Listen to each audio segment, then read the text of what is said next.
Hello trainers, how are you today? So, I'm gonna play Alolan Ninetales or A9 in the top lane. I'm gonna go with Greninja, and you can see the recommended held items on the top of the screen.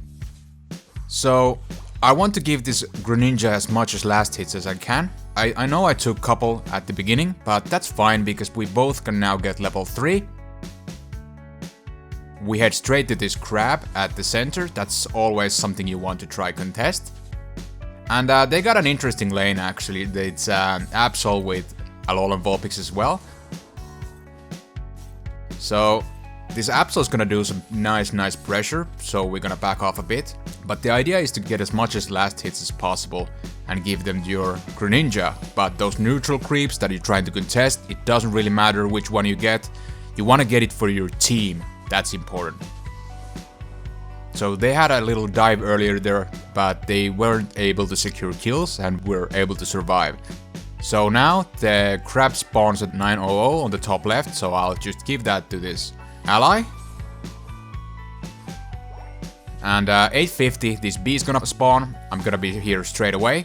And I'm using my Icy Wind just to push the creeps to our side, so it's harder for them to try last hit. And we got most of the bees, so that's fine. We're getting kinda weak, and I'm still on Vulpix form, because I gave most of the creeps on the Greninja. I hit level 4 now, and I'm gonna get the Dazzling Gleam. It's a really nice crowd control. It has like a cone AoE range, so you can stun multiple people with it. It's great.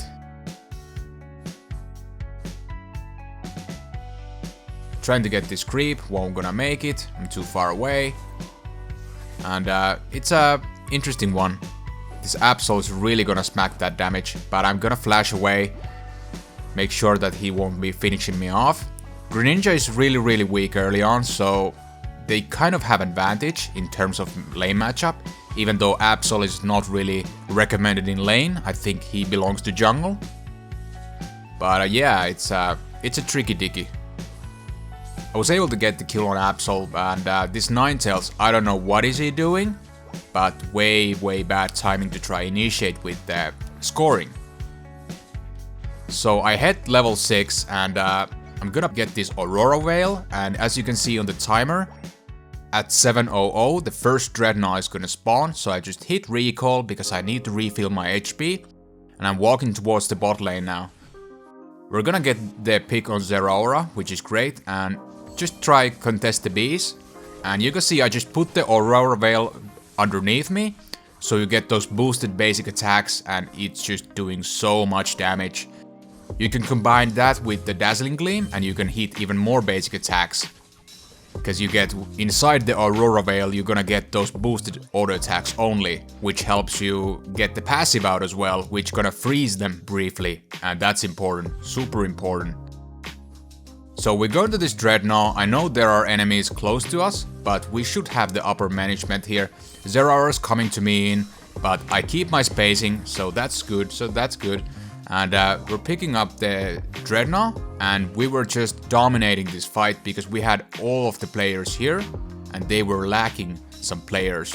So that's a good example of why everyone should head to the first Dreadnought. Don't mind the top lane, Absol getting 30 points, whatever. It doesn't really matter. The Dreadnought is so important, you get that shield, you get that XP for your team. Super important. So Absol is gonna try get this Rotom, he's gonna ultimate me, but no man, this team knows what he's doing. We're all here on this Rotom. So those two enemies tried to get the Rotom, but I interrupted them with the Dazzling Gleam. So that nice little crowd control, so we can able to secure the Rotom better. So Rotom pushes in, we're gonna get the kill, very nice. Get these bees out of the way, more XP, I like that. And there's a Blissey pushing the bottom lane, it's not the end of the world really. Might score a couple points, but yeah. So now that there are no objectives, no Rotom, no Dreadnought, so I'm just trying to hunt for these remaining wild Pokemon that we still have. Because you want to get that farm out, you really need that XP. I know there are higher priority Pokemon like Cinderace, that's why I gave him the Buffalant, because he's gonna utilize that more than me. So you're not the first priority, to get the last hits, but if you compare to like supports like this Blissey over here, then you have the higher priority. But if I were to compete with Greninja or Cinderace, they definitely have higher priority when it comes to last hitting and who's gonna get the most XP. So Dreadnought is about to get spawned. We were standing at the bush to see if they wanna initiate or face check, and these boys gonna initiate and they're gonna stay at the fight for some reason, because we should just go here Dreadnought. But it's not really that bad, considering the fact that now that they're stalling, we can safely get this Dreadnought because of the stall, so not actually bad move per se. And as you can see, we get the Dreadnought, fight's gonna pop out. I'm gonna use my ultimate here, because I really thought that we're gonna have an upper hand. But due to the fact that we got split during the Dreadnought, 2 of us were getting the Dreadnought, and the rest of the team pretty much was fighting on the bottom lane. So due to that split, I think that's why we lost the team fight. But that's not really too big of an issue, because the Dreadnought is just so important, and Zeraora was getting 50 points on the bot. Not too bad, not too bad. So I saw this Blissey on this bush, and I'm just trying to make some harass so they won't gonna come last hit. And I'm saving this Dazzling Gleam right at the end, so trying to get that last hit, which we do. Get the Rotom again, awesome, awesome. And this is one part where I do a bad play. I get kind of cocky here. I want to go for this Blissey, because yeah, I'm levels ahead. I'm gonna smack this bad boy. But the right play would be in that I just, after the Rotom's done, back off, group up with your team, and then try to fight if there's a reason to fight. So don't do that split crappy dappy. That's just don't do it, don't do it. Like this Alolan Ninetales, the enemy A9. Look at this A9. He did the exact same mistake I did. Just yeah, I'm gonna get some value here. I'm just gonna drive. No. You want to find that balance between when you want to be aggressive and when you want to be defensive. That's very important. So I don't like this position at all, pushing at the second goal, because the respawn times are so low in this game, except on the last like 1 minute or so. But they want to fight, and we're gonna get 3 kills, so not too bad. But they still got this guard jump here, as well as Absol is taking the heat. So yeah, even when we got the 3 picks, look, we still lost the fight. Like, don't do that, that's terrible. I wanted to try you, Karhu. Karhu man, I wanted to help this Blissey, but it's not enough. Absol's gonna pick up the quadra kill. So you really want to be cautious when you're about to push to those second goals, because it can ruin your game so badly. And the problem here is that we died just before the Zapdos. Let's see what's gonna happen. I go there as fast as I can. Charizard cannot steal the Zap, so terrible. Oh my goodness, gonna put the ultimate here. It's not gonna be enough. This Absol's just 3,200 crit on my ass. Ooh, so terrible fight at the bottom lane. Important lesson learned here. Even though we pretty much dominated the first 8 minutes of the game, but that one stupid mistake costed us the game pretty much.